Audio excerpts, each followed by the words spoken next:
Brothers and sisters, imagine a moment when the world holds its breath, when the clash of nations is not just about politics, but about destiny itself.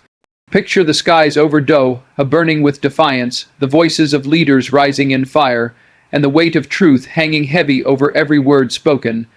This is not simply a story of an attack, it is the story of pride, power, and the unshakable spirit of a people refusing to bow. Stay with me until the end, because what unfolds here will challenge how you see justice, strength, and the meaning of truth.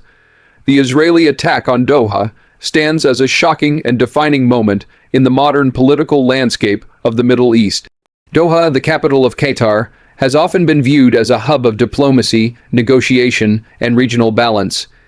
Yet, this sudden act of aggression shattered the sense of security and ignited a storm of emotions across the Arab world. For years, Israel's regional strategy has involved both hard and soft power, but targeting Doha sent a message that resonated far beyond the borders of Qatar. It was not just about a single strike, it was about symbolism. Doha represents more than a city. It is a voice in the Muslim world, a mediator in international conflicts, and a rising power that challenges narratives pushed by larger states. The attack immediately drew attention to the fragile balance of alliances. Qatar is home to one of the largest U.S. military bases in the region, and at the same time, it maintains strong ties with regional players often opposed to Israel's policies. By striking Doha, Israel essentially tested the strength of these ties and the resilience of Qatar's sovereignty. The act sparked outrage not only in Qatar, but throughout neighboring nations, raising questions of legitimacy, international law, and unchecked aggression. For the people of Doha, the attack was not simply a headline.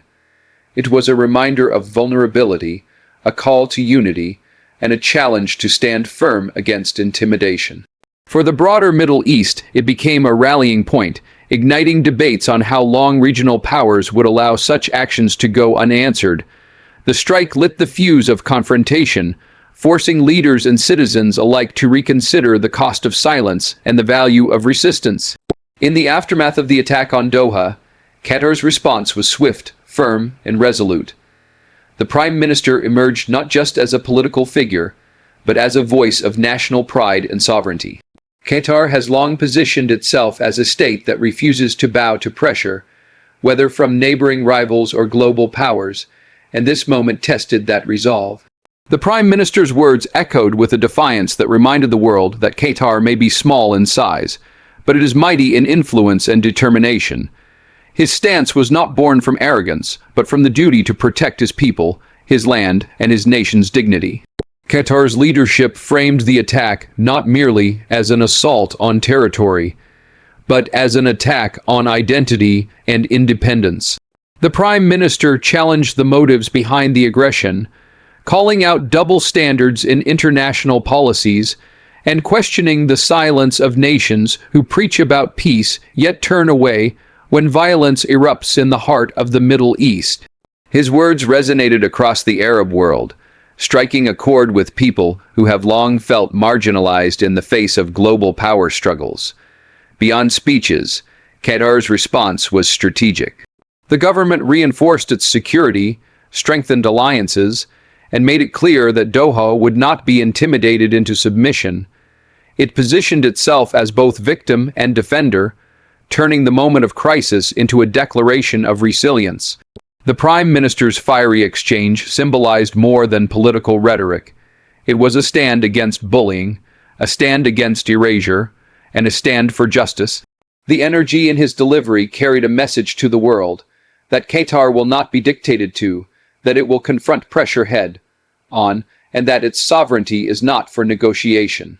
In the heated exchange that followed the attack on Doha, Karoline stepped into the spotlight as a bold and unflinching representative of the United States. Her role was not merely to question or observe, but to directly confront the Qatari Prime Minister, sparking one of the most intense diplomatic clashes broadcast on the global stage. Karoline embodied the voice of a nation that often finds itself torn between defending its strategic partners and addressing its own interests in the region.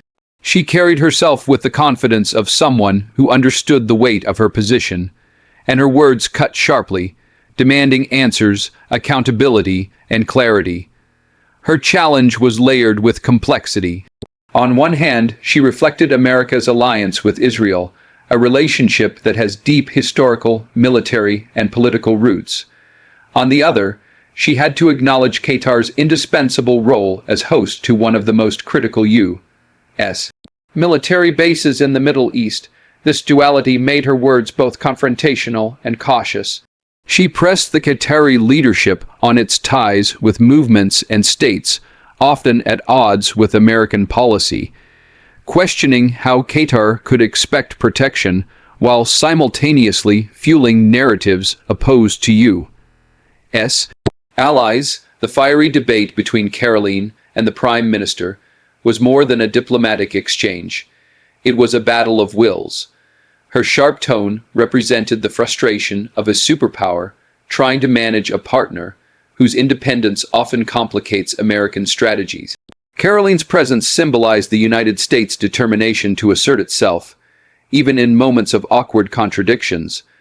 By challenging the Qatari leader openly, she highlighted the fragile balance between partnership and rivalry, respect and dominance. The confrontation stood as a raw reminder of how power is negotiated not only through treaties and alliances, but also through the courage to speak face to face. The relationship between the United States and Qatar is one built on layers of cooperation, tension, and necessity. At the center of this bond lies Al Udeid Air Base, the largest U.S. military installation in the Middle East.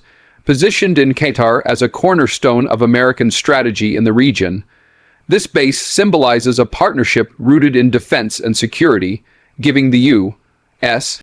a critical foothold while offering Qatar protection against regional threats.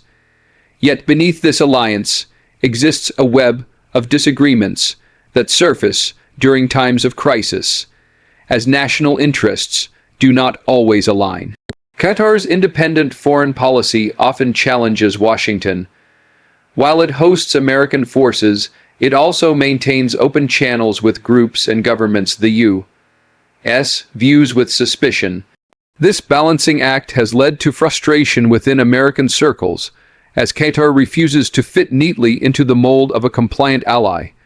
Still, Washington recognizes Qatar's diplomatic importance.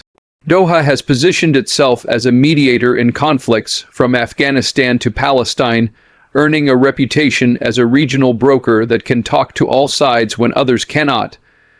The Israeli attack on Doha brought these complexities into sharp focus. For the U.S., it raised difficult questions about loyalty, responsibility, and the cost of silence. Standing with Israel has long been a central feature of American foreign policy, but standing with Qatar is equally vital to maintaining stability in the Gulf. This dual allegiance often places American representatives in uncomfortable positions, forced to defend one partner without alienating the other. U.S. Qatar relations, therefore, are defined by both strength and strain. They reveal the reality that global politics is rarely about permanent friends or enemies, but about shifting needs and calculated choices. This fragile yet essential partnership continues to shape the balance of power in the Middle East. Amid the escalating confrontation, the unexpected move came in the form of a phone call from Donald Trump. Known for his ability to shift narratives with a single statement, Trump's involvement added a new layer of intrigue to an already volatile situation. His call was not just a gesture of diplomacy. It was a strategic move, one designed to project influence and reclaim control over a crisis that threatened to spin beyond America's grasp. For Trump, timing was everything, and his decision to intervene showed that he understood the power of presence, even from a distance. The call carried weight because it was more than casual conversation. It was a signal to both Qatar and the wider world that the United States remained central to the unfolding drama. To Qatar's leadership, it was a reminder that no matter how defiant they stood, Washington still held leverage through political, military, and economic ties. To Israel and its supporters, It conveyed that America was not abandoning its historic ally, even as it attempted to manage the backlash from the strike on Doha. Trump's tone, as always, blended sharpness with charisma. He sought to calm tensions, but at the same time, he emphasized America's expectations. His words highlighted the delicate balance the U.S. was trying to maintain, showing solidarity with Israel while keeping Qatar firmly within its circle of influence. In typical fashion, he also positioned himself as the deal-maker, the one man capable of de-escalating a clash that had captured global attention. The call was more than diplomacy. It was theater, strategy, and assertion rolled into one.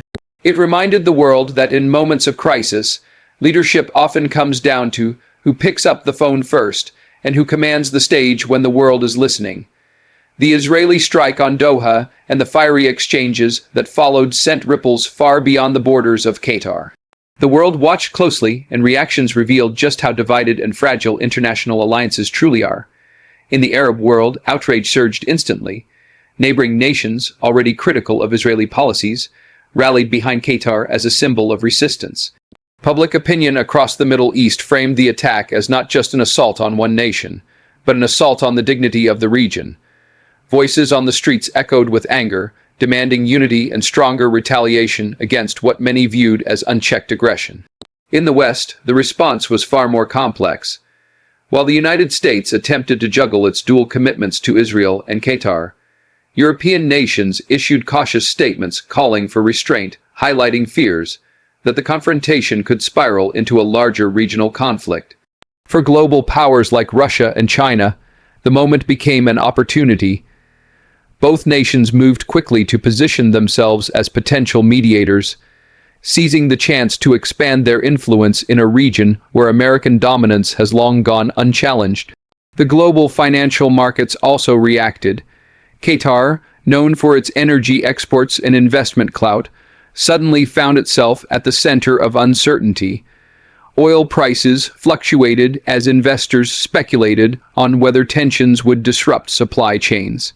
Meanwhile, international media outlets amplified the drama, turning the clash into a global spectacle that shaped narratives and fueled debates on justice, sovereignty, and power politics. From the United Nations chambers to regional summits, the attack on Doha forced the world to choose sides, or, at the very least, to acknowledge the shifting realities of Middle Eastern power struggles. The reactions revealed fault lines that have long existed, but are now exposed more clearly than ever. At the heart of the clash between the U.S., Qatar, and Israel lies a deeper struggle that transcends politics. It is a battle defined by power, pride, and truth. Power, because every move on this stage is a demonstration of strength, military, economic, and diplomatic. Israel's strike on Doha was not only an act of aggression, but also a statement of capability, a reminder that it can project force far beyond its borders. Qatar's defiant response, in turn, was a declaration that sovereignty is not for sale, and that even smaller nations can stand tall when challenged. Power in this moment was not just measured in weapons, but in the courage to confront and the resilience to endure. Pride played an equally critical role. For Qatar, pride is rooted in identity, culture, and the refusal to be diminished by larger players in the region. The Prime Minister's words reflected a nation unwilling to be silenced, projecting the pride of a people determined to protect their land and dignity.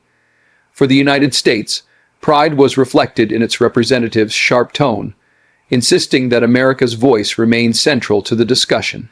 Each side guarded its reputation fiercely, knowing that in the international arena, perception often becomes reality, and then there is truth, the most elusive theme of all.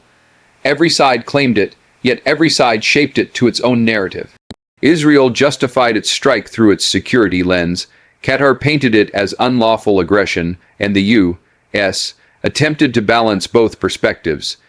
In this struggle, truth became a weapon as powerful as any missile, wielded to influence hearts, minds, and global opinion. This clash revealed that in the theater of geopolitics, power and pride may win battles, but truth determines the legacy. In the end, what unfolded was more than politics, more than diplomacy. It was a battle of identity, sovereignty, and the eternal struggle for truth in a world where power often silences justice. From the strike on Doha to the fiery exchanges, from Karoline's challenge to Trump's call, and from global reactions to the pride of nations, this moment revealed the fragile balance that holds our world together. May we learn from it, may we rise stronger, and may truth always find its voice. Thank you for listening, and good luck on your own journey of seeking wisdom and strength.